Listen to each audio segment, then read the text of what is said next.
Before we begin, I invite you to leave in the comments where you're watching from and the exact minute on your clock when these words reach you. Time and place matter in documented accounts like this because patterns sometimes emerge not only in what happened long ago, but also in when stories are revisited, retold, or listened to. So mark your point on the map, fix your moment, and then step with us into another. The year was 1911, late November. The kind of cold that settles into the hollows of West Virginia and stays there, unmoving, like a held breath. A hard frost lay across the slopes of Mercer County, silvering the brush and deadfall that surrounded the Fairchild Prison, an institution that had already outlived its founding purpose by almost a decade. Officially, it was a county holding facility, built in the late 1800s and intended for temporary confinement. Unofficially, residents along the valley spoke of the place as something that had grown beyond its walls, as if the land around it had shaped the building as much as stone and mortar. At the time, the prison housed only 9 inmates and a skeleton staff of 4. It was a rectangular structure of sandstone blocks, quarried from the ridge behind it, with a central hall and 2 tiers of narrow cells. A warden's office faced the entry corridor, a records room rested behind it, and at the far end lay a staircase descending to a basement not listed on the original county architectural plans. Later, investigators would revisit these details with increasing unease, noting that the earliest maps of the facility showed a stone foundation only, while documents from 1895 onward depicted a subterranean chamber with no clear explanation for when or why it had been added. On the morning of November 26, 1911, the county received a telegraph from Warden Elias Harrow stating that there had been an incident requiring immediate attention. The language was formal, restrained, and almost emotionless, which contrasted sharply with the testimony he gave later. But the telegraph reached the sheriff too late. By the time authorities arrived, something had already taken place inside those walls. Something that subsequent reports would describe as without precedent, impossible to verify, and, in one note that never made it into the official file, an event that suggests the prison responded rather than merely collapsed. But the first documented anomaly occurred nearly a month earlier. On October 30, 1911, a guard named Henry Cobb filed a report stating he had heard movement in the unused corridor. That corridor, on the second tier, had been sealed for at least 6 years due to foundation instability. The doors to those 5 cells had been bolted shut and braced. No inmate was assigned there, yet Cobb insisted that he had heard footsteps. Slow, deliberate pacing from one end of the tier to the other. When he approached the stairwell to investigate, he reported feeling a pressure, like a draft reversed, as though the air were going inward rather than out. What he meant by that would become clearer when the second incident occurred. On November 2nd, inmate Charles Bingham, a farmhand serving 30 days for petty theft, told a guard that he could hear someone speaking through the walls. When asked to clarify, Bingham insisted that the voice was not coming from the adjacent cell, but from behind the stone. His statement was dismissed as nerves or mischief, until later that week, when he was found at the back of his cell, both hands pressed flat to the wall, whispering, "I can hear them measuring." The term measuring would reappear in at least 5 separate testimonies. At this point, the warden filed a formal request for an inspection of the building. A county assessor, George Mallory, arrived on November 10th. His notes, later recovered from the archives, described the interior structure as sound but uneasy. That phrase puzzled later investigators. Mallory elaborated, "The walls appear solid, yet I have the distinct impression of interior shifting, the way an old house adjusts at night. But these adjustments occurred in daylight and in response to movement in the rooms." Mallory measured the corridor on the second tier twice. Each time, the length differed by nearly 3 inches. He recalibrated his tools, repeated the measurement, and received the same discrepancy. He blamed expansion on temperature fluctuations, though the day was cold and the interior heat was steady. His report to the county made no mention of the variable measurement. The note was found only in his personal ledger, the one his widow turned over decades later after hearing rumors about the prison's closure. The next incident occurred 4 days later, on November 14th, when the warden himself claimed to have witnessed something he could not explain.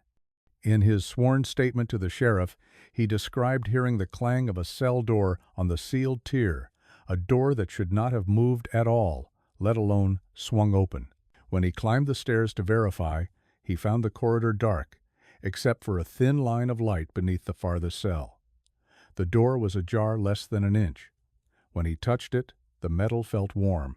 This detail would be quietly omitted from official reports, though 3 different investigators referenced it independently in later files. Each seemed reluctant to interpret it, leaving the fact unadorned. Then, the inmates began reporting identical dreams. 6 of the 9 prisoners wrote statements unprompted, describing a narrow room with no ceiling, a stone space that keeps changing shape, and a sense of something walking above but also below. None of them knew of the pound. Sealed tier's original plan. None had access to each other's writings. Yet the imagery aligned. Shifting walls, hollow spaces, and voices, speaking through stone. By November 20th, fear had begun spreading among the guards. 2 requested reassignment. 1 attempted to resign outright. And that very night, according to the logs, the sealed corridor was found unbolted. Not broken, unbolted.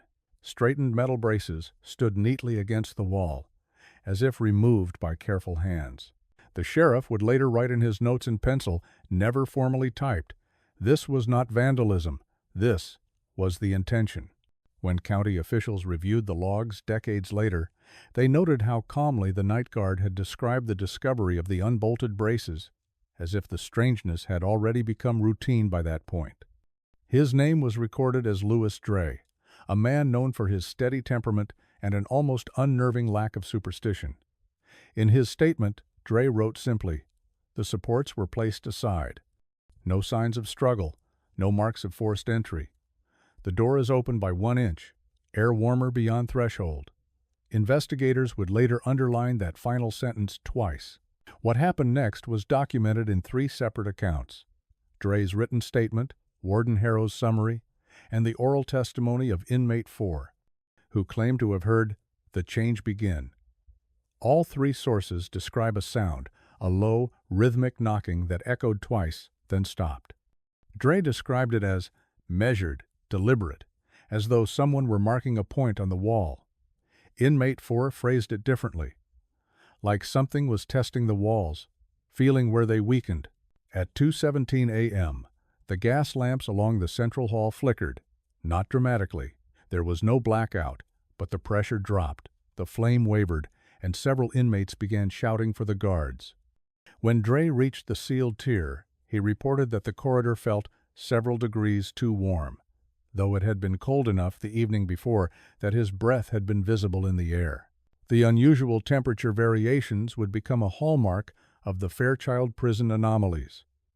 They were not seasonal, not tied to furnace activity, and not isolated to one location.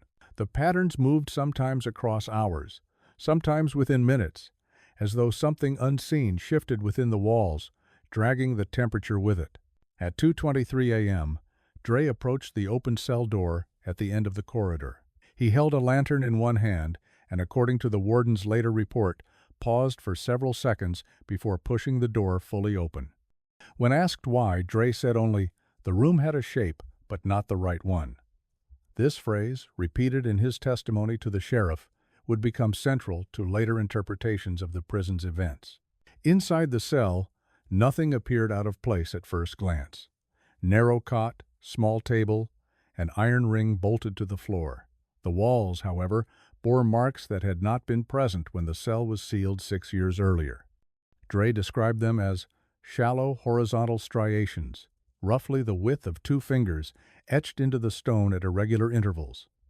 Not scratched, not chipped, smoothed, as though something had pressed into the rock and dragged across it slowly and deliberately, with a force that did not break the stone but altered it.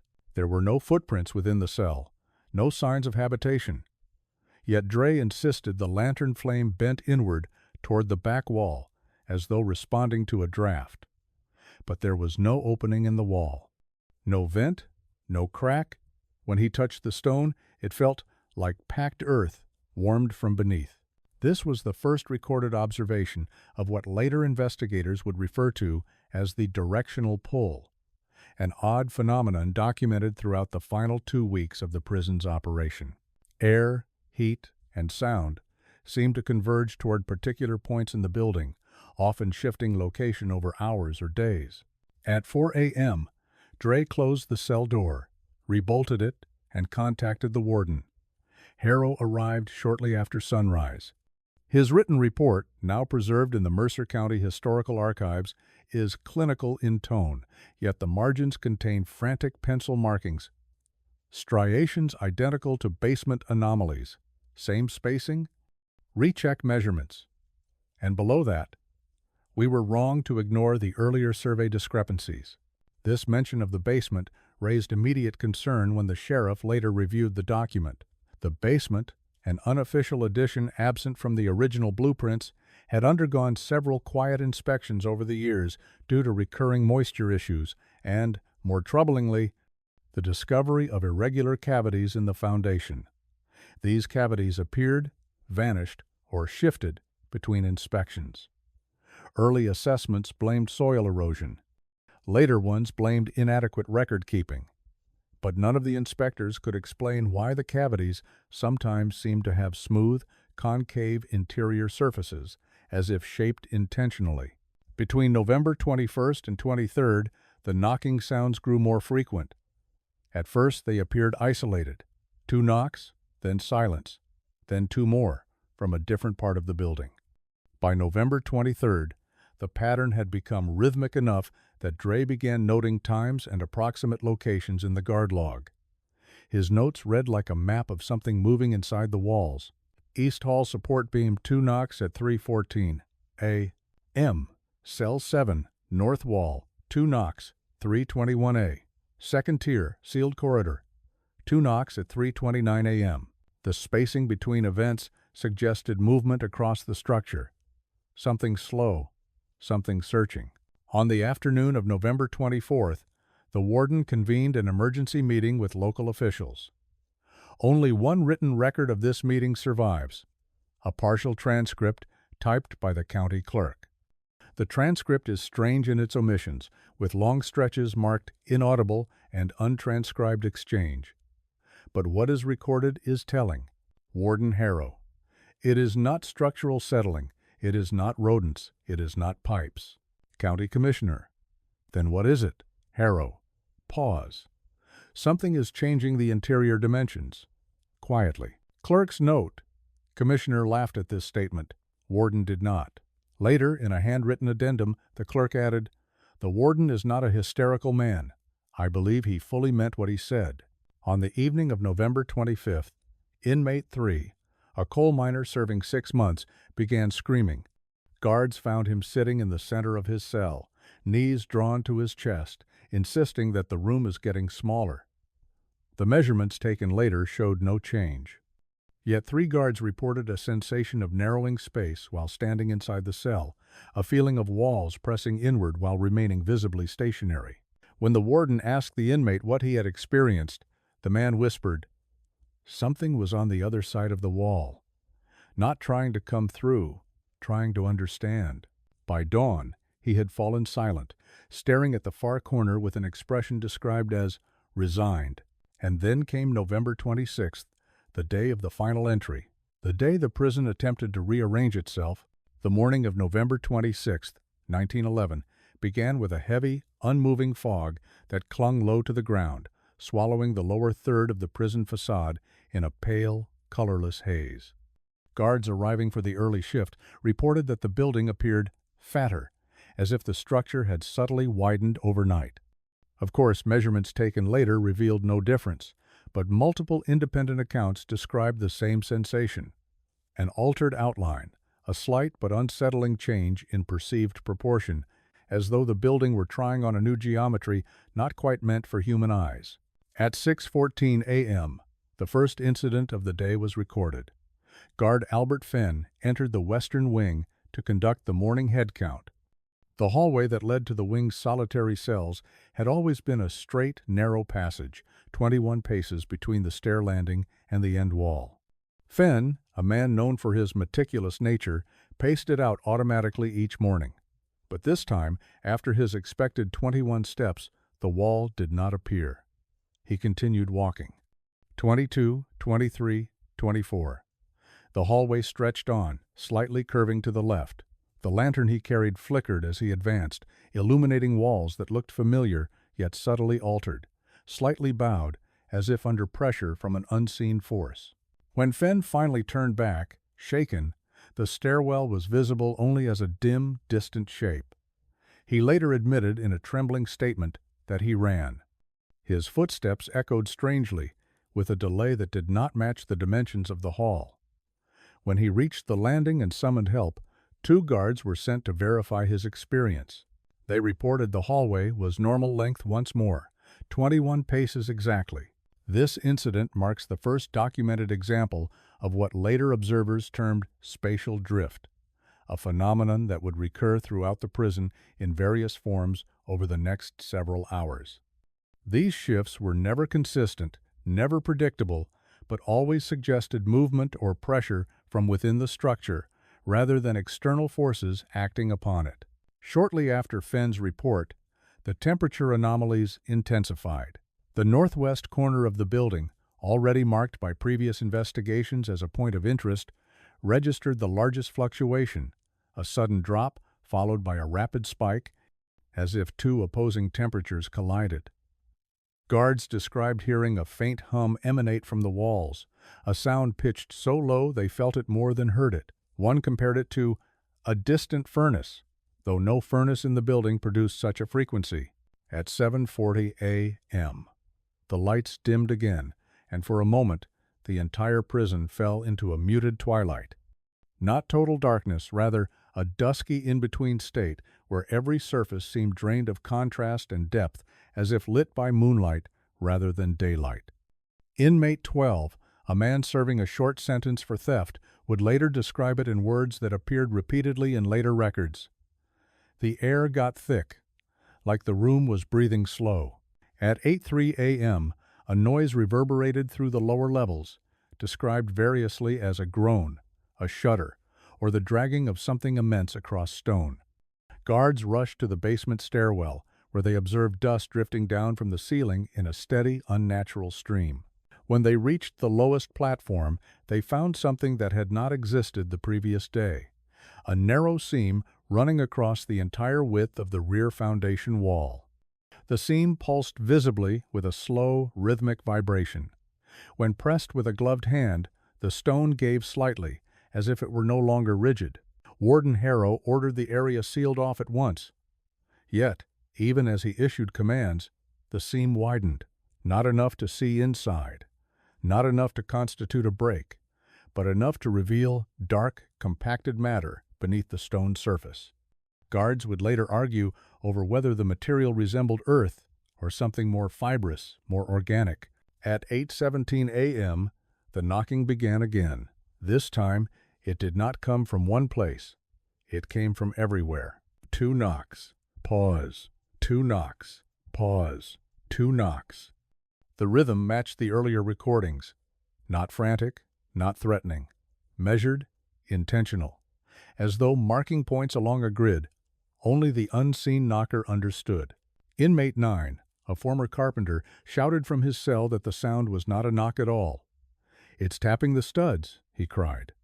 "It's finding the weak points." His warning was ignored at the time, dismissed as hysteria, but later researchers would underline his words as deeply significant. The prison was not being attacked, it was being assessed. At 9:02 a.m., the first cell door opened on its own. There was no dramatic swing or violent motion. The heavy iron simply eased forward, a slow, steady glide until it reached its full extension and came to rest. The inmate inside, a man named Halliday, sat frozen on his cot, eyes fixed on the doorway. He later said he felt the room tilt slightly, though the floor remained visibly level. Within minutes, 2 more doors opened, then 5, then 7. In each case, the bolts remained intact. The hinges showed no force. The doors had simply moved, as if pushed by unseen hands. By late morning, the prison descended into a confused, unstable calm. No inmates escaped. No riot occurred. Instead, they remained silent, watching the hallways, listening to sounds that seemed to move just behind the walls. Several inmates refused food, insisting something was waiting for them to speak so it could learn the shape of their voices. The warden amassed his staff and made the decision to evacuate the prison until structural engineers could arrive. The official evacuation order was recorded at 11:22 a.m. It was never completed. At 11:38 a.m., a sound unlike any previous anomaly echoed through the entire building. Witnesses described it as a deep internal shift, like 2 walls sliding into new alignment. Dust poured from the ceilings. Doors shook in their frames. A heavy vibration pulsed through the floors. And then the screams began, not from fear, but from disorientation. Multiple inmates reported that their cells had changed shape, with walls bending inward, corners sharpening or softening, and floor angles subtly off balance. Guards attempting to navigate corridors found familiar pathways altered, lengths inconsistent, and junctions misaligned. One guard reported turning into a hallway that shouldn't exist, only to find it empty and silent, disappearing behind him when he turned back. For 3 minutes, the prison shifted, and then, just as suddenly, it steadied. When the dust settled, 1 inmate was missing. The first disappearance inside Fairchild Prison. The first, but not the last.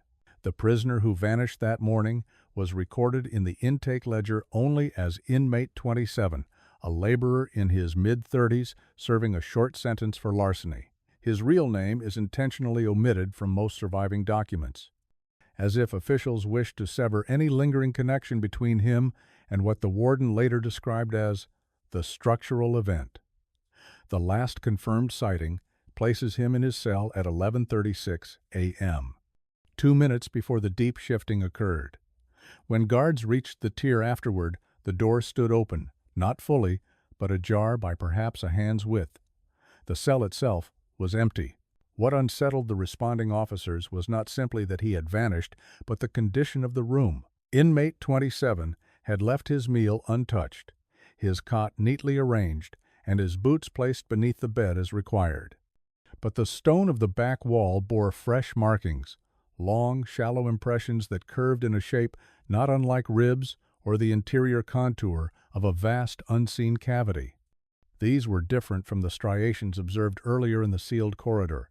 These curved inward, almost suggesting a space pressing outward from the other side. Measurements taken by 2 guards produced conflicting results. The distance from the cell door to the back wall measured 7 feet, 8 inches for one guard, and 8 feet, 2 inches for the other. A third guard recorded 7 feet, 5 inches. All were taken within minutes of one another. All men swore they measured carefully. Warden Harrow insisted the entire tier be evacuated immediately while he reviewed the structural plans. But when he retrieved the original blueprints from the records room, he discovered something troubling. The layout on paper did not match the physical arrangement of the tier.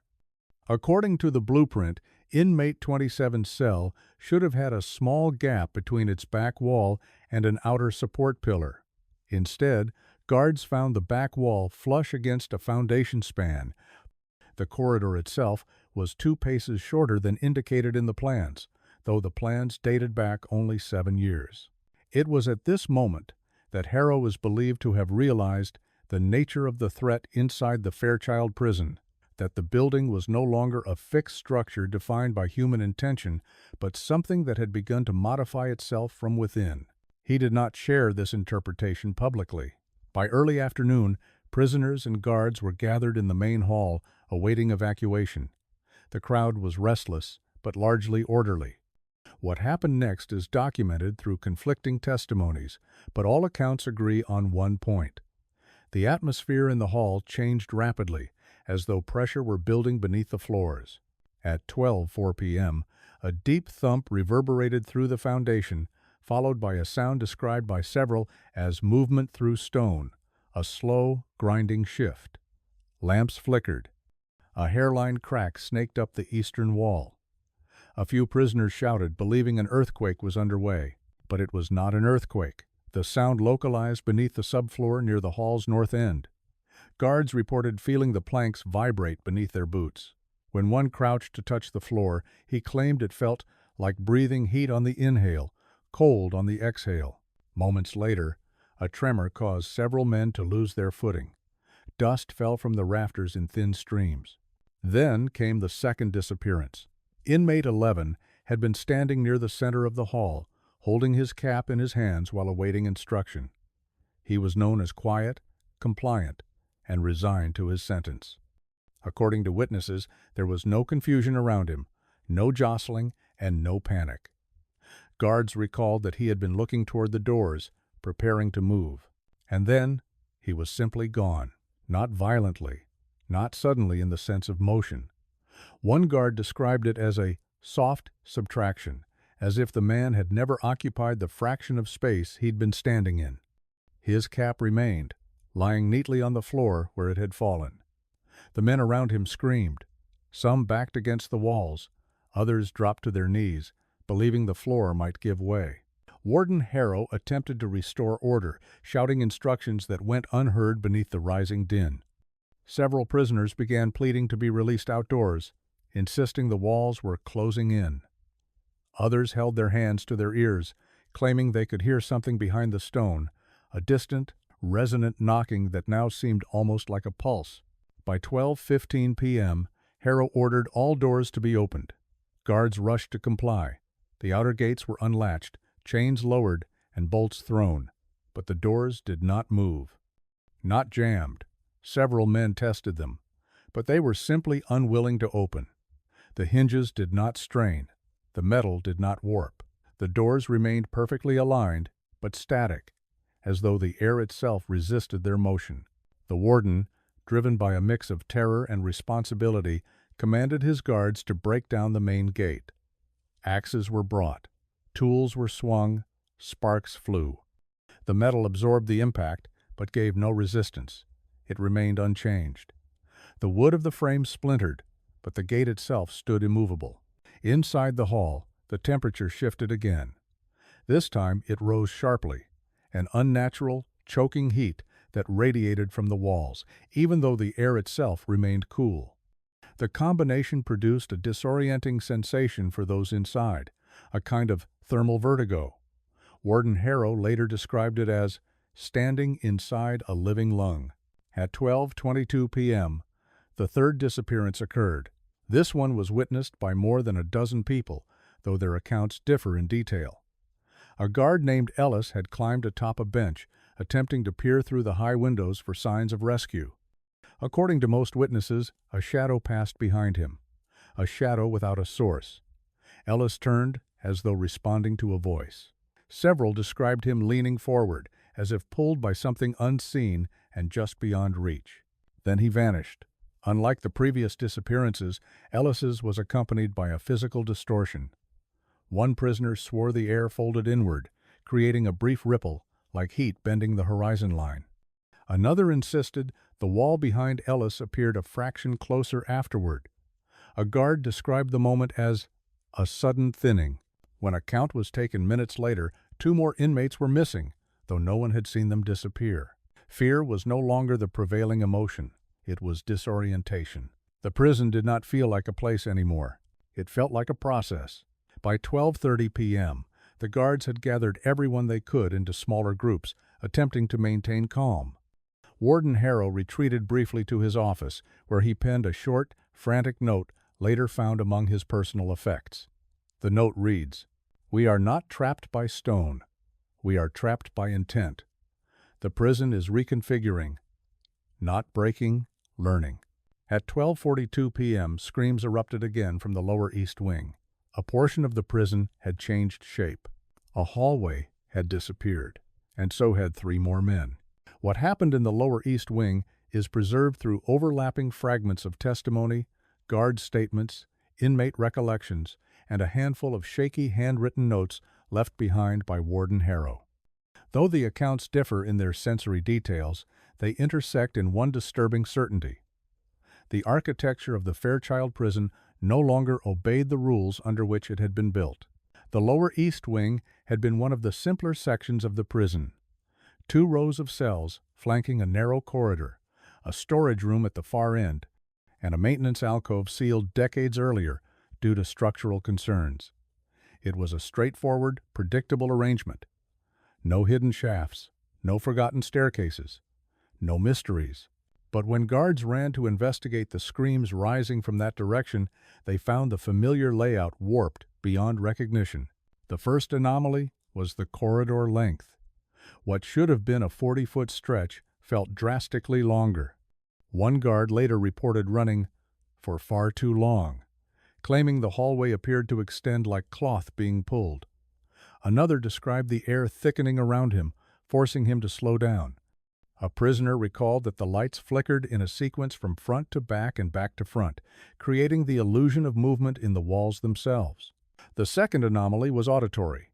As men approached the wing, they began hearing a rhythmic tapping behind the stone, steady and deliberate, not frantic, not chaotic. It sounded like nails driven into wood with precise, measured strikes. Several individuals swore it followed a familiar construction cadence. 3 taps, a pause, 2 taps, and a longer pause. The same sequence appeared in multiple statements. When they reached the wing, the corridor had changed. Where the storage room had once stood, there was now a doorway leading into another hall. A hall that had never existed in any blueprint. A hall that should have cut directly through solid earth. A hall lit by a single overhead bulb that flickered with an inconsistent pulse, as though powered by something other than the prison's electrical system. And this new hall was not empty. A trail of wet, dark footprints stretched across the concrete floor, leading deeper into the corridor. They did not belong to anyone present. Guards checked all footwear on site. Some of the prints were bare. Others seemed misshapen, as though the weight of the foot that made them shifted strangely between steps. 3 guards entered the new hall. 2 inmates, armed with nothing but their fear and a belief that running was safer than staying put, followed. Only 2 of these 5 individuals would return. The first signs of trouble came 40 feet in. The air grew damp, like the inside of a freshly cut cavern. A low hum vibrated through the walls. Not electrical, not mechanical, but something more akin to resonance.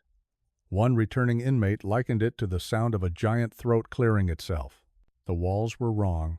Though constructed from the same stone as the prison, they curved in unnatural ways, bowing outward in some places and tapering inward in others, as though molded by pressure rather than tools. The surface bore faint, shallow grooves, reminiscent of fingers dragged gently but repeatedly through soft material. A guard swore he saw one groove deepen as he watched, as if under an invisible hand. At the 50-foot mark, the group encountered the first disappearance site. A guard named Toller had been positioned at the rear, illuminating their path with a lantern. When the leading men turned back to check on him, Toller was no longer there. His lantern lay on the floor, unbroken, flames still flickering. The air around it was cold. One inmate touched the lantern and recoiled. Its metal was freezing. As panic began pressing in, the remaining men debated retreat. Yet something in the hall seemed to discourage turning around. Not physically. No force pinned them forward, but psychologically. Several testimonies referenced the same sensation, a profound aversion to facing the way they had come, as if the space behind them had filled with something watching. They pressed on. At the 90-foot mark, the corridor forked. This was impossible.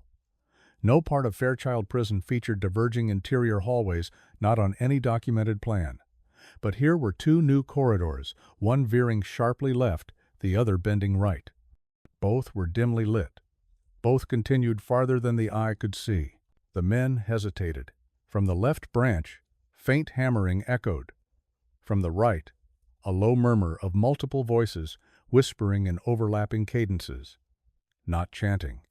Not speaking words recognizable as language, but communicating. One guard vomited from fear. Both inmates stepped backward, bumping into one another, trembling. Then came the sound that broke them. A soft, desperate voice, unmistakably human, called from the left corridor. A voice the surviving guard later identified with certainty as belonging to inmate 27, the first man to vanish earlier that day. "Here," it said. "Please. Here." The men froze. In official testimony, the surviving inmate wrote that he and the others stood paralyzed, not because they doubted the authenticity of the voice, but because something about its tone felt too close, too immediate, like it was not calling from down the hall, but from the walls themselves. The guard leading the group made the decision to advance left, weapon drawn. He took 3 steps. By the 4th, he was gone. The remaining 3 survivors reacted at once, scrambling, screaming, and retreating in a frantic, uncoordinated rush. One inmate collided with the wall and fell, his shoulder impacting a shallow recess in the stone. He swore the recess was warm, as if something alive had recently pressed into it. The other 2 survivors reached the entrance to the hall simultaneously. But the doorway had narrowed, not fully closed, just constricted enough that they had to squeeze through sideways. The stone felt pliant against their shoulders, as though resisting their exit. When they emerged, the new hallway was shorter than before. The fork was gone. The footprints had vanished. And the door they had squeezed through sealed silently behind them. 1 guard, 1 inmate. They were the only witnesses to return from the impossible hall. Moments later, the wall behind them shifted again, and the entire wing sealed shut. By the time word of the lower east wing collapse reached Warden Harrow, the prison had entered a state of accelerating structural and psychological breakdown. The remaining guards were split between trying to maintain control of the inmates and trying to understand the inexplicable environmental changes overtaking the building. The men spoke in hushed, frantic tones, reluctant to raise their voices for fear that sound itself might provoke the unseen forces threading through the stone. Harrow, however, made a decision that would solidify his place in the prison's unofficial mythology. He elected to enter the sub-level corridors alone. The choice was not born of bravery, but obligation. Harrow's notes, preserved in the warden's ledger found years later in storage, suggest a dawning realization that the phenomena manifesting within the prison were connected not to prisoners or staff actions, but to the building itself, specifically to its foundations. In buildings of that era, foundation layouts were not always consistent with later reconstruction records, and Harrow suspected that the prison's expansion work in 1904 had breached something better left untouched. He wrote, "I must see beneath. That is where this began. The walls above are only symptoms." Shortly before his descent, Harrow delivered a terse set of instructions to his highest-ranking guard. Evacuate all prisoners to the courtyard as soon as the gates yield. Maintain absolute silence within the halls and bar anyone from entering the lower levels under any circumstance. The guard protested. Harrow ignored him. At 1:08 p.m., holding only a lantern, his ledger, and a ring of keys, Warden Harrow stepped into the stairwell leading to the substructure. The sublevels of the Fairchild Prison were narrow and underlit even during normal operation, constructed in the old style of institutions that anticipated future expansion but never received it. These areas were primarily used for storage, piping access, and overflow cells that had been abandoned decades earlier due to moisture buildup and mold. The air carried a constant, faint scent of rust and limestone, which Harrow noted immediately upon entering. But as he descended, the smells changed. The deeper he went, the more the air took on a strange, metallic sweetness, an odor neither rot nor mineral, but something indistinct and unfamiliar. Harrow paused halfway down the stairs, lowering his lantern to inspect the stone. The walls showed faint indentations, the same rib-like patterns documented in the upper cell block, and the same curvature recorded around inmate 27's disappearance site. These indentations were fresher here, deeper. At the base of the stairwell, Harrow discovered the first deviation from the architectural layout he had memorized. There should have been a short hall leading to storage rooms. Instead, The hallway had bowed into a broad, elongated curve as though pulled taut toward the far end. The walls glistened, not wet, not dry, something in between. An early note in Harrow's ledger reads, "This is not subsidence, it is growth." He continued deeper. At 1:14 p.m., the men upstairs reported a brief but sharp dust sifted down from the rafters. In the courtyard, prisoners collectively turned their heads in the same direction, as though hearing something beneath their feet. Back in the sublevels, Harrow felt it too. The lantern flame bent sideways, as if suction pulled at it. He steadied himself, bracing against the wall. The stone pulsed beneath his palm softly, in a slow rhythm. He drew his hand back instantly. Further down the corridor, a sound drifted forward. Not tapping, not hammering. Breathing. A long, steady inhale, followed by a slow exhale. The sound brushed the edges of the corridor with immense volume yet eerie softness, as if emanating from something enormous but distant, something just on the other side of the stone. Harrow nearly turned back, but then he heard the voices. Distant, layered, whispering in overlapping cadences, not calling his name, not giving commands, but urging him forward in unison. Some voices sounded distinctly human, some sounded mechanical. One sounded like a woman weeping, one like a man reciting measurements. Many sounded like neither. The warden advanced. He made another note. "There are multiple speakers. They speak as one. They do not address me. They address the space." At 1:17 p.m., Harrow reached a sealed metal door he had never seen before. This was impossible. No such door existed on record. The original blueprints had no mention of it. No renovation logs referenced it. And yet here it stood, rusted, heavy, fitted with a peculiar locking mechanism that did not match the other hardware in the prison. The whispers intensified. Harrow lifted his lantern closer. On the surface of the door, beneath decades of grime, someone had scratched a short message. Not a room, a mouth. The lettering was jagged and uneven, as though carved by a trembling hand. Harrow froze, recording the inscription in his ledger before continuing.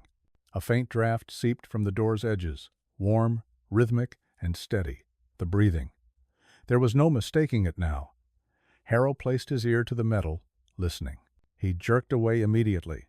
Something on the other side tapped in sequence. 5 knocks, a pause, 3 knocks, and a longer pause, mimicking the cadence heard earlier behind the walls upstairs. But the proximity was unmistakable. This was not deep within the foundation. It was inches away. And then the tapping stopped. Something scraped the metal from the inside. A slow, deliberate drag. Harrow stumbled backward, gripping the lantern. The light swayed wildly. He wrote only 3 words in his ledger at that moment. "It knows me." Upstairs, guards attempting to pry open the courtyard gates suddenly felt a shift in the air. The temperature dropped several degrees. The stone beneath their boots vibrated, gently but insistently, like distant thunder. One prisoner collapsed, later reporting that he felt someone exhale directly behind his ear, despite standing alone. At 1:21 p.m., the metal door in front of Harrow clicked, not fully unlocked, just a single hinge shifting. A thin line of darkness widened near the frame. The draft intensified, the breathing quickened, and from within the widening crack, a voice called out, not a whisper, not layered, clear, singular, help. It came from a throat that had not spoken in a long time. It came from a voice Harrow recognized, a voice belonging to one of his missing guards. Before he could respond, the door moved again, only a fraction, just enough for something on the other side to inhale sharply. The lantern flickered. Harrow reached for the door, and the corridor behind him shifted. Something closed, something opened, something waited. What happened in the minutes after Warden Harrow reached for the metal door remains the central uncertainty in the Fairchild Prison file. We know he descended into the sublevels at approximately 1:08 p.m., that the tremors reported by guards and inmates intensified between 1:15 and 1:25, and that by 1:30 the building's interior layout had begun to exhibit measurable distortions. What we do not know, And what no surviving document clearly states is whether Harrow ever managed to open that door, or whether the door opened for him instead. The first indication that something had gone irreversibly wrong came from the courtyard.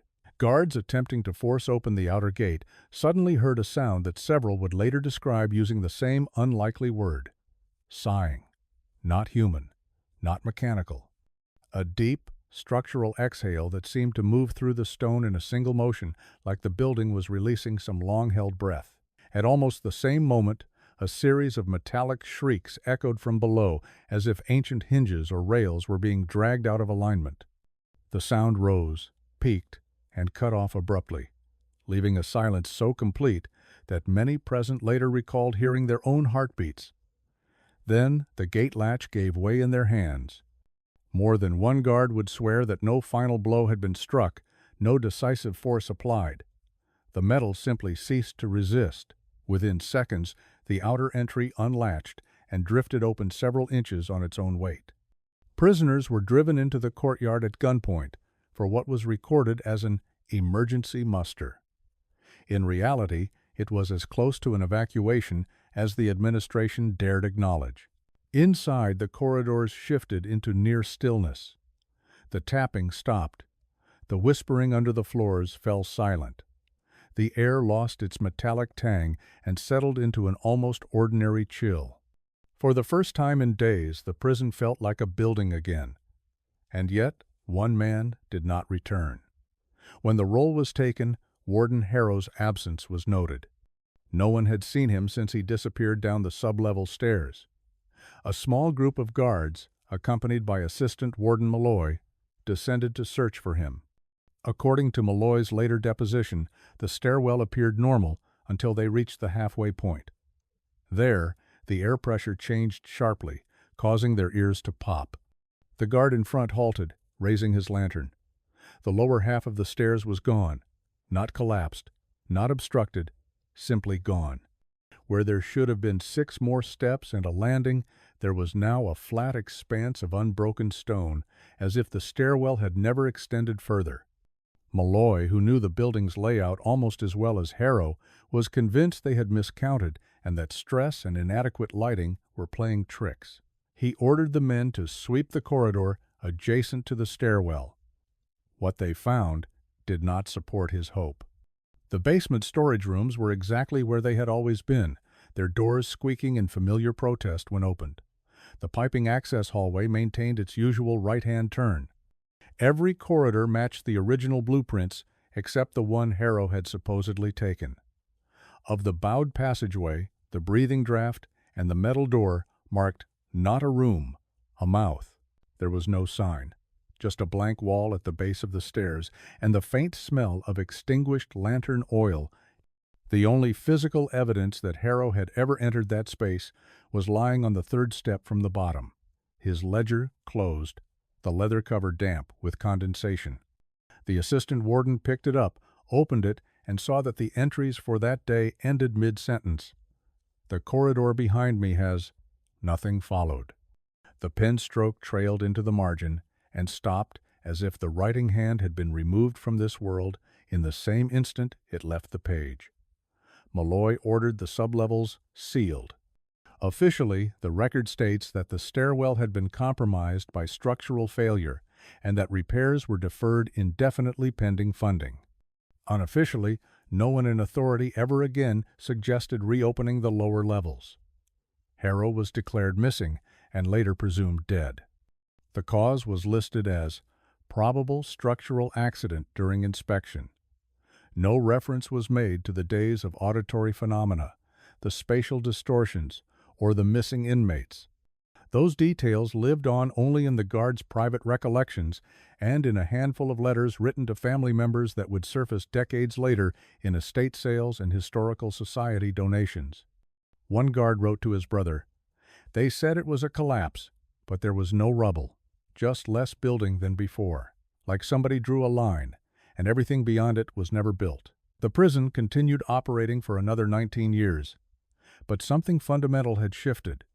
The east wing remained partially closed, its lowest levels locked and barred under the pretense of repair. New inmates were housed in other blocks. Guards avoided certain hallways, even when duty required passing through them. Maintenance logs show a sharp increase in minor anomalies. Doors swelling without moisture exposure, hairline fractures appearing in unexpected patterns, and echo behavior changing in ways that could not be accounted for by mere aging stone. Still, no further disappearances were officially recorded. It seemed, for a time, as though whatever tension had built to a breaking point in 1911 had finally spent itself. It had not. It had simply adjusted. In 1935, as part of a statewide infrastructure initiative, Fairchild Prison was scheduled for evaluation by a team of civil engineers. The building, by then already considered outmoded and in need of replacement, was one of many structures surveyed for potential rehabilitation or closure.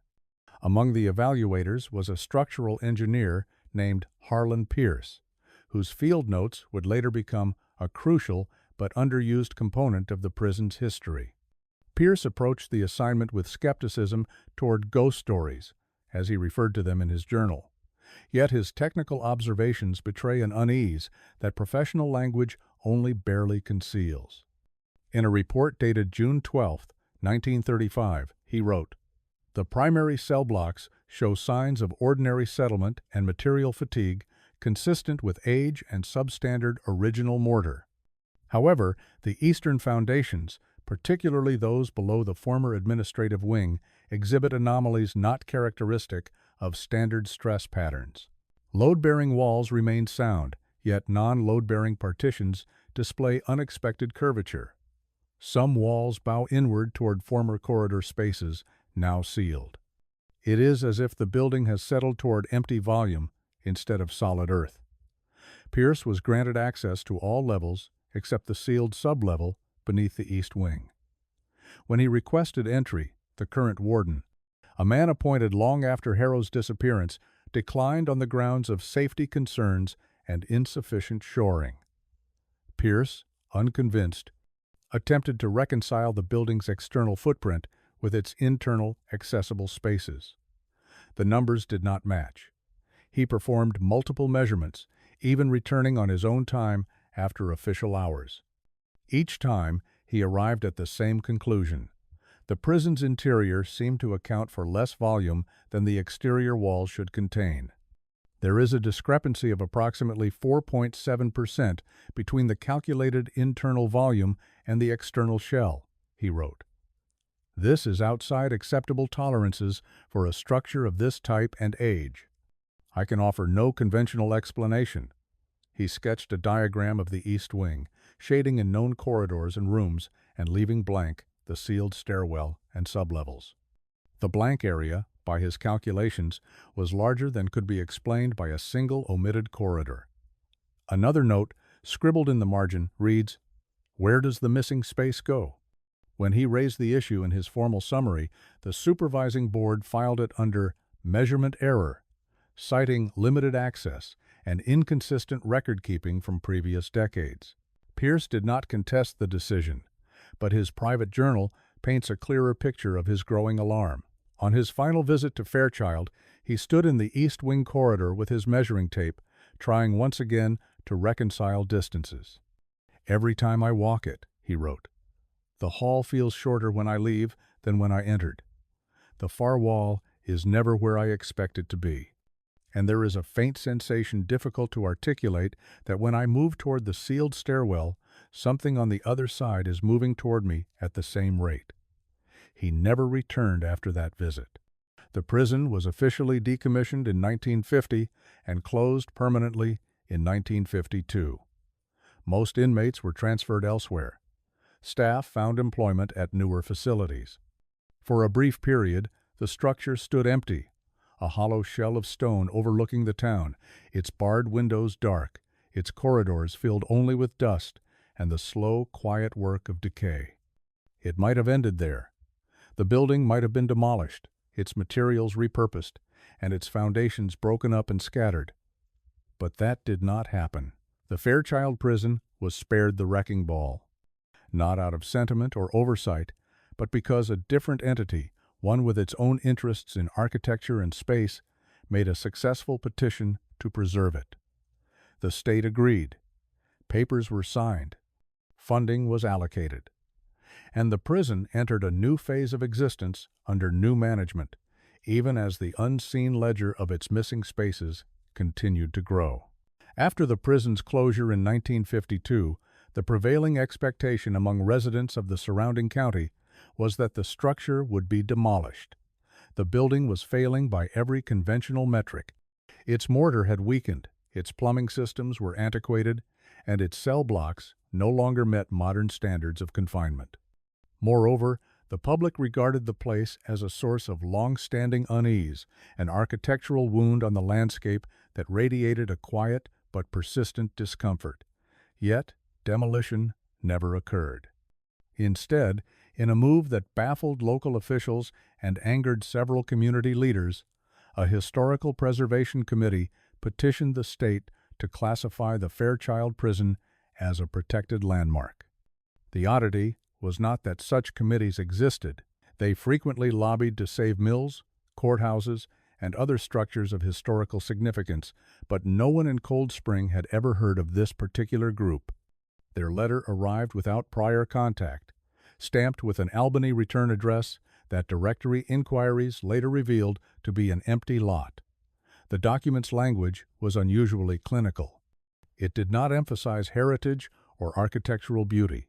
Instead, it cited unique spatial configurations, novel internal dimensional phenomena, and structural responses to environmental pressures that merit non-destructive study. It argued that demolition would constitute the "amblisting" loss of an irreplaceable research asset. The state, for reasons never clearly recorded, approved the request. Residents protested. A petition circulated urging lawmakers to reconsider, but the motion held. Within months, the prison was added to the fledgling state registry of preserved historical sites. A team of researchers, officially designated as structural historians, arrived to conduct surveys. They brought equipment rarely seen outside university laboratories: resonance scanners, multi-axis pressure sensors, and custom-built instruments whose functions were not publicly disclosed. They worked quietly, often at night. Windows glowed with lamplight until early morning hours. Locals later recalled hearing faint tapping from the building when no one should have been inside. Steady, measured tapping that mirrored the rhythms reported in 1911. At the time, it was assumed that the researchers were simply gathering data, but some of those researchers left behind notebooks, not the formal reports. Those were sealed by the state and never released, but private journals were rescued decades later from estate sales, attics, and boxes destined for the landfill. These journals are fragmented and inconsistent, their authors clearly bound by non-disclosure agreements. Yet, collectively, they build a picture far stranger than anything reported during the prison's operational years. Dr. Lenora Brill, one of the earliest researchers assigned to the site, wrote, "The East Wing breathes, not continuously, but in cycles. When we place sensors against the walls at dusk, we detect microfluctuations in pressure consistent with rhythmic expansion, not structural swelling, not thermal response, but something more coordinated. The pattern is not random."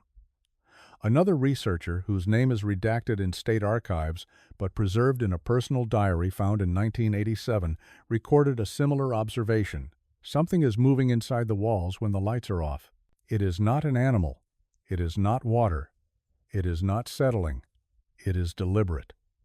These early findings did not deter the researchers. Instead, they appeared to encourage a shift in focus from documentation of the prison's deterioration to analysis of what they termed adaptive architectural behavior.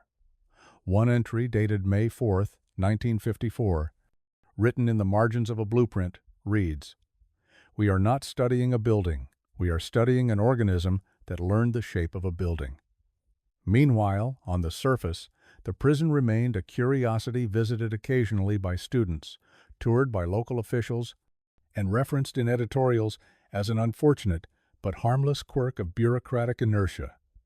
Children dared one another to climb through broken windows or shout into the empty courtyard. Teenagers carved their initials into the walls. Yet, inexplicably, none of these trespassers ever reported venturing into the East Wing. The doors to that section, though unlocked, seemed to resist touch. One man wrote decades later, "We tried to pull the east door open. It moved an inch and then felt like 100 hands pushed it closed from the other side." By the early 60s, the research team gradually withdrew. Funding dried up, official interest waned, and whatever agency had sponsored the preservation project quietly dissolved into bureaucratic obscurity. The prison stood empty once again, its windows cracked, its floors sagging, its walls whispering with the slow shifts of aging stone. But the structure had changed. The building's floor plan drifted subtly over the next decade. A visiting photographer in 1968 noted that the main corridor was several strides longer than he remembered from childhood. A journalist covering the property in 1971 reported that the distance between the western gate and the central hall felt wrong, though he could not articulate how. Local maintenance workers tasked with occasional inspections submitted confused and contradictory measurements. One inspector wrote in his report, "I am certain that the stairwell leading to the subcells was further left during my last visit. Now it aligns directly with the load-bearing spine. The blueprint shows one thing. The building shows another." Another inspector wrote simply, "Some rooms aren't where we left them." These discrepancies escalated in 1974, when a contractor brought in to evaluate the possibility of partial renovation became disoriented inside the East Wing and required assistance to exit. His statement, filed with the Department of Facilities, reads, "I walked down a hall and came to a corner I swear wasn't there before. When I turned, I couldn't see where I'd come from. The hall behind me had changed. I don't mean I got confused, I mean it was a different hallway." His foreman confirmed that the man emerged pale, sweating, and visibly shaken. He refused to re-enter the building. After that incident, the state terminated all renovation efforts. Fairchild Prison was shuttered once more, deemed unsafe, structurally unstable, and outmoded. But no official demolition order was ever filed. The building remained standing. Over time, the prison became a landmark of reluctant folklore. Urban explorers visited and reported unusual acoustics, with footsteps echoing as if in larger or smaller spaces than the rooms they walked through. Amateur historians recorded temperature drops that matched patterns noted in Harrow's journal decades earlier. And though no one openly discussed it, residents living closest to the site sometimes reported hearing faint sounds at night, tapping, dragging, or the low whisper of shifting weight, always from the direction of the East Wing, always in the darkest hours before dawn. By the late 70s, the prison had assumed a dual existence. Publicly, a decaying artifact awaiting bureaucratic resolution. Privately, a structure that locals avoided with a mixture of caution and unspoken respect. But something else was happening, quietly beneath the surface. Something that suggested the prison had not simply persisted. It had continued its work. In 1982, a group of university students conducting unauthorized research in abandoned state facilities entered the Fairchild site. They carried notebooks, cameras, and the misplaced confidence of the academically ambitious. Only 2 returned. Their story, suppressed for years, would provide the clearest evidence yet that the prison was no longer a container for confined bodies, but a vessel for something older, something capable of reshaping space itself. Their testimony begins the next phase of the Fairchild file, a phrase that suggests the building was not growing weaker with time, it was growing hungry. By the early 80s, Fairchild Prison had entered a strange liminal state, officially abandoned, yet never formally decommissioned, structurally condemned, but still nominally supervised by a rotation of state-employed caretakers who rarely approached its more dangerous sections. It was during this bureaucratic twilight that the most disturbing chapter in the prison's post-closure history unfolded, involving a group of university students from a sociology program in Morgantown. Their goal was a straightforward one: document the histories of abandoned state institutions. Their professor, an untenured faculty member seeking distinction through grant proposals, had assigned the project as both an ethnographic exercise and a speculative exploration of public memory. On October 14, 1982, 5 students, 3 men and 2 women, traveled to the Fairchild site. They carried basic equipment: portable cassette recorders, sketchbooks, cameras, and flashlights. None had formal training in structural analysis. All were unaware of the deeper folklore surrounding the prison. Their names do not matter here. What is important is that only 2 returned. The students entered the prison through the main hall, filming as they walked. Their surviving footage, digitized decades later, shows dust suspended in the shafts of afternoon light, peeling paint curling like dry leaves, and corridors stretching long past where the original floor plans indicated they should end. Their commentary is casual at first, tinged with academic curiosity. They note architectural inconsistencies, graffiti from generations of trespassers, and the way the acoustics distort their voices. "It's like speaking inside a drum," one student remarks. "The echo is late but louder than the original sound." This comment would later be cited by researchers studying anomalous resonance patterns in abandoned structures. The footage grows stranger as they approach the east wing. The atmosphere darkens not simply due to lack of sunlight, but as if the air itself has thickened. Their camera shows a corridor that seems narrower than the one they had just passed through, though the walls appear unchanged. One of the students remarks that he feels pressure in his ears, the way one might during altitude change. Another says she feels as though the hallway is leaning toward her. Their laughter is forced. Moments later, the camera picks up a low, rhythmic tapping somewhere ahead. The students pause. "What is that?" someone whispers. No one answers. According to the surviving students' testimonies, the tapping repeated every few seconds, spaced like deliberate knocks, not random structural creaks. One of them suggested it might be a loose shutter in the wind. Even though the building's exterior walls bore no windows in this section, another suggested rodents. The tapping continued, growing marginally louder as the group progressed. The audio on the surviving tape reveals another detail. Each tap is followed by a faint, secondary impact, softer and out of sync, as though resonating from a distance or depth that shouldn't exist within a 2-story building. At 3:17 p.m., one student, the group's ostensible leader, proposed entering the East Wing proper. The camera captures the moment they reach its threshold, a doorway misaligned with the hall, as if the frame had been installed after the walls shifted. On the tape, a student remarks that the wood feels warm, even though the air temperature is cold enough to fog their breath. The door swings open easily, too easily. The corridor beyond is dark, but their flashlights reveal something odd. Dust patterns on the floor that seem to ripple outward rather than settle flat. One student suggests they were caused by airflow. Another mutters, barely audible, "There is no airflow here." They step inside.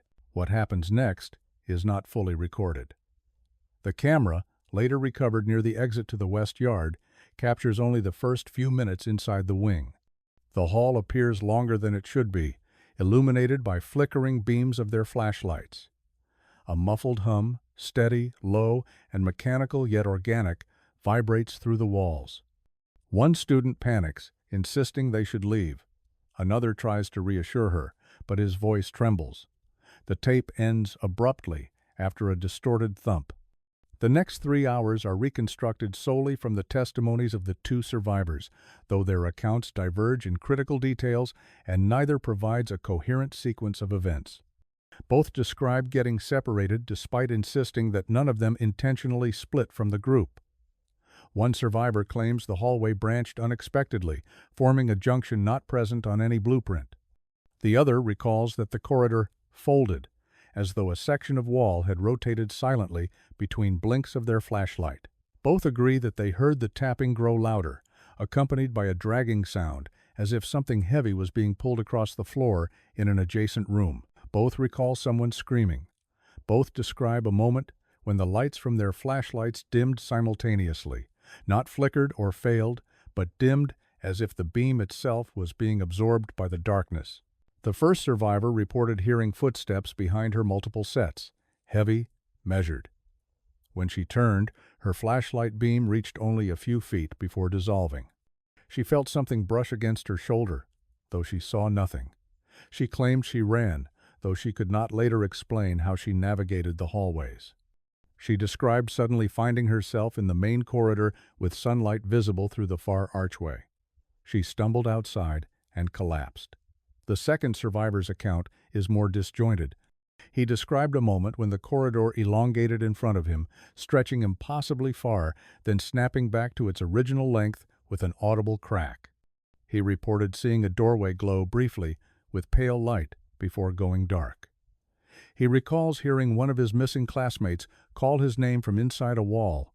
He also claimed that as he ran toward the sound, the floor shifted under his feet, not collapsing, but tilting, as though the entire building were turning to disorient him. He eventually emerged through a ground floor window that had not been open when the group arrived. Neither survivor could say what happened to the other 3 students.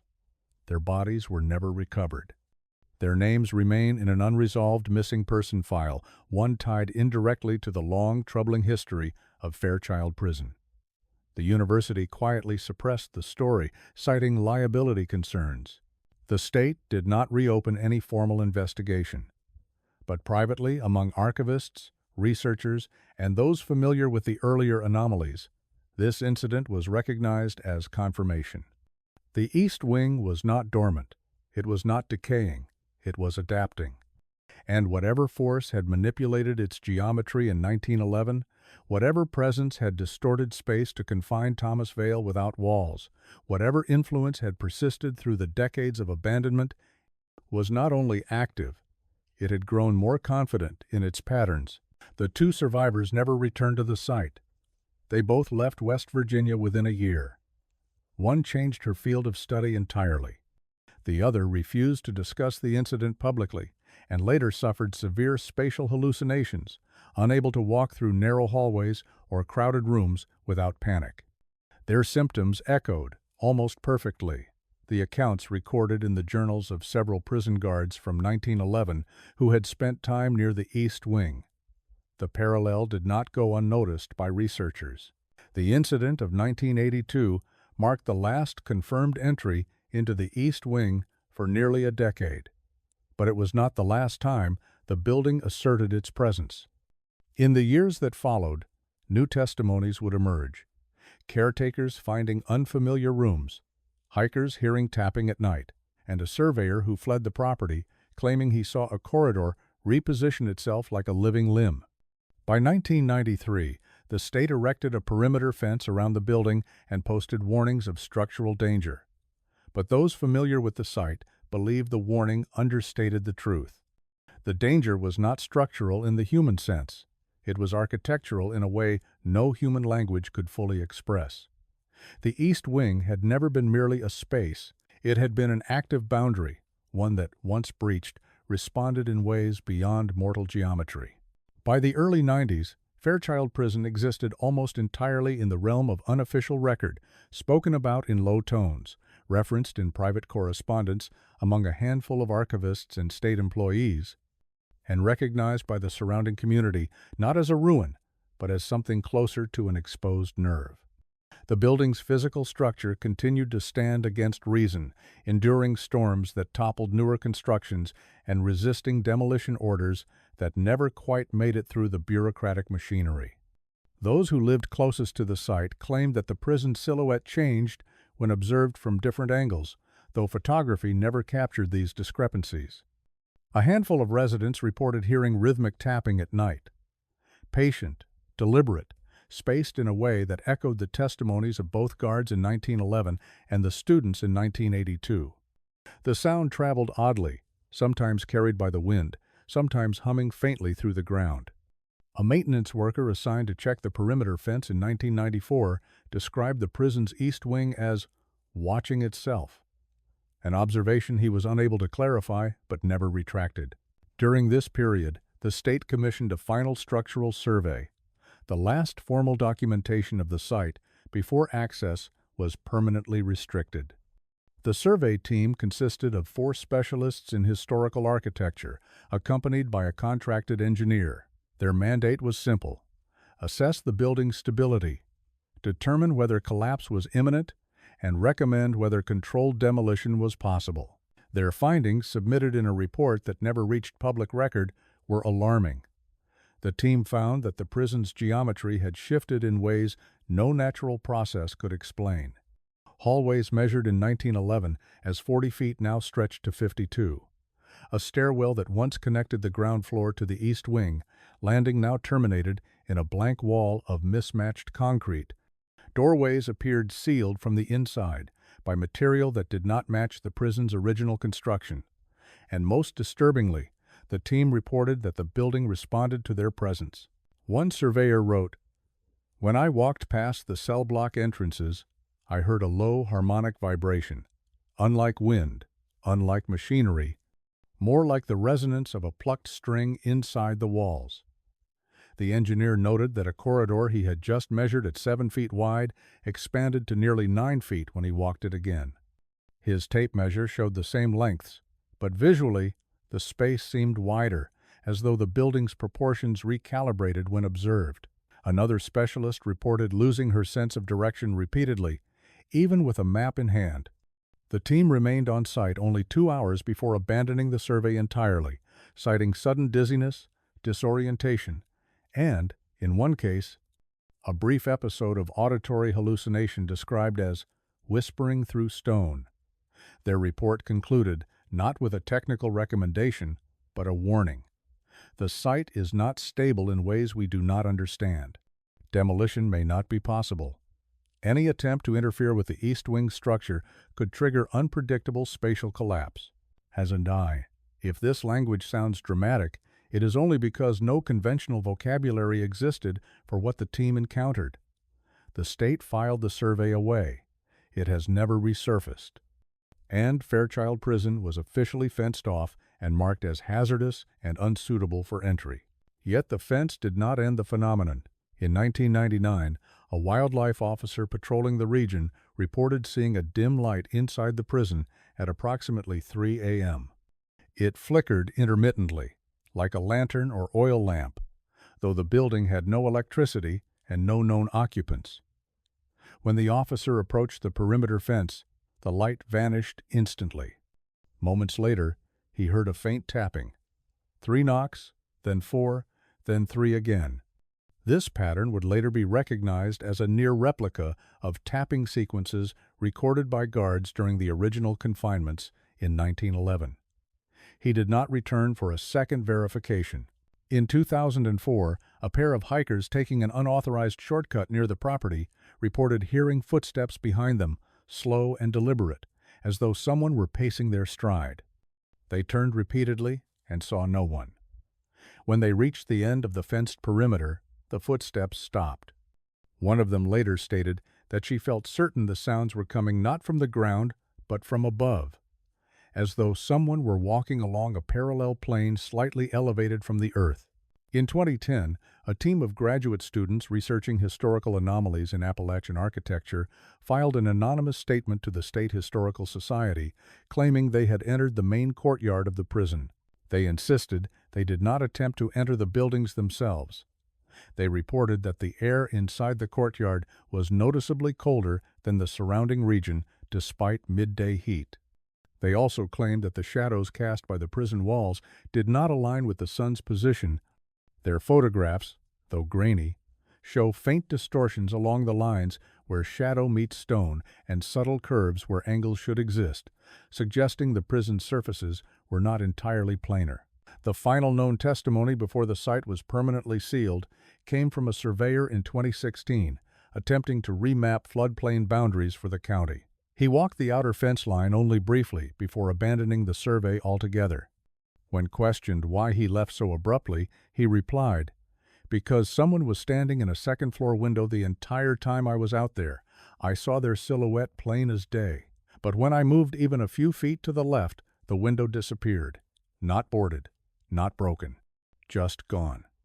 When shown early photographs of the prison, he pointed immediately to a window that had been part of the East Wing but had not existed since at least 1935. He insisted he was not mistaken. After that incident, authorities installed additional fencing, warning signs, and motion-sensitive lighting. None of it mattered. The building remained what it had been for more than a century, a place where architecture did not simply contain events, but participated in them. Today, the site remains off-limits.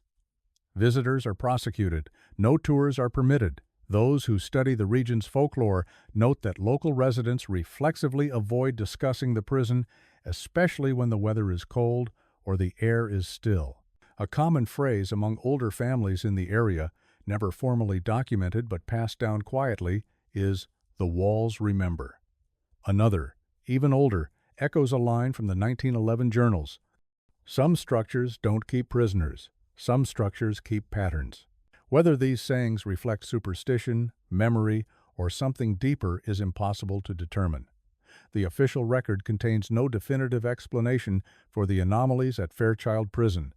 No agency has acknowledged responsibility for the preservation petition that kept the building standing, and no known entity has attempted demolition since the failed surveys of the 90s.